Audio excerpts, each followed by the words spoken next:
Next is step number 5, write problem statement. Very important. It should be based on your research problem or your research gap which you identified in your previous step. Then comes your problem statement. What things your problem statement should include. Okay, so problem statement includes the following things. Number 1, should be based on your vision. It should be based on your issue, or your problem statement. It should be based on your issue problem statement. Sorry.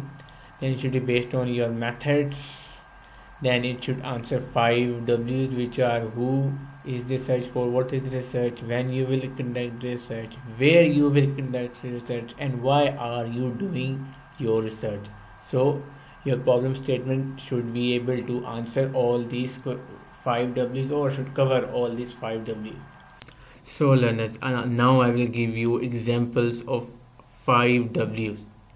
Number 1, who is affected by the problem. Okay, these all 5 W's should be related to your research problem. So I will give you clear examples which will clear you more about the 5 W's related to research problem. So first is who is affected by the problem. Second is what will be the outcome in case problem is not solved.